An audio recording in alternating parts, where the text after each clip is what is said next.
রাজনীতির মঞ্চে এখনো খুব সরব নন তারেক রহমানের কন্যা জাইমা রহমান।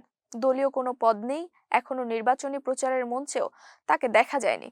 তবে দেশে ফেরার পর থেকে বিএনপির ভেতরে ও বাইরে তাকে ঘিরে কৌতূহল ও আলোচনা ক্রমেই বাড়ছে।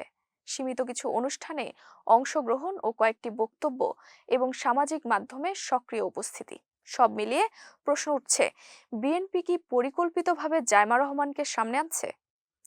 রাজনৈতিক পর্যবেক্ষকদের একটি অংশ মনে করেন, এটি কেবল ব্যক্তিগত উপস্থিতির বিষয় নয়, বরং এর মাধ্যমে বিএনপির ভবিষ্যৎ নেতৃত্ব নিয়ে একটি বার্তা দেওয়ার চেষ্টা রয়েছে।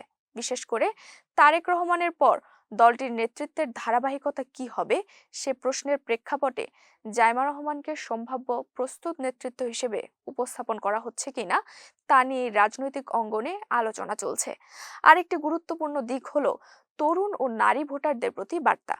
২০২৪ সালের গণঅভ্যুত্থানে যে তরুণ প্রজন্ম সামনে এসেছিল, তাদের কথা মাথায় রেখেই পশ্চিমা শিক্ষায় শিক্ষিত আইনজীবী পরিচয়ের একজন তরুণ নারীকে বিএনপি দৃশ্যমান করছে বলে মনে করেন অনেকেই।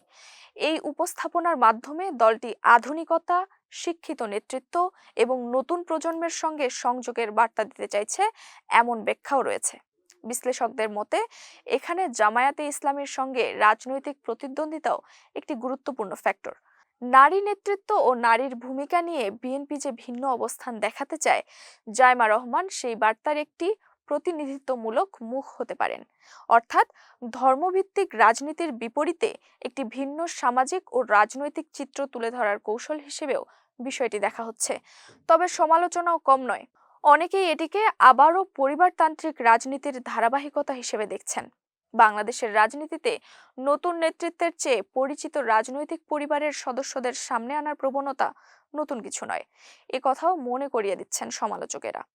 রাজনৈতিক বিশ্লেষকদের মতে জাইমা রহমানকে সামনে আনা মানেই তিনি আনুষ্ঠানিকভাবে রাজনীতিতে আসছেন, এমন কোনো ঘোষণা এখনো নেই। তবে তাকে যেভাবে উপস্থাপন করা হচ্ছে, তাতে ভবিষ্যতের জন্য একটি সম্ভাবনার দরজা খোলা রাখা হচ্ছে বলেই প্রতীয়মান। সবশেষে বলা যায়, জাইমা রহমান এখনো আনুষ্ঠানিক রাজনীতির অংশ নন, কিন্তু তিনি ইতোমধ্যেই রাজনীতির আলোচনায় প্রবেশ করেছেন। এটি কৌশল, প্রস্তুতি নাকি কেবল পারিবারিক উপস্থিতি, সে উত্তর দেবে সময়, রাজনীতির বাস্তবতা এবং তার নিজের ভূমিকা।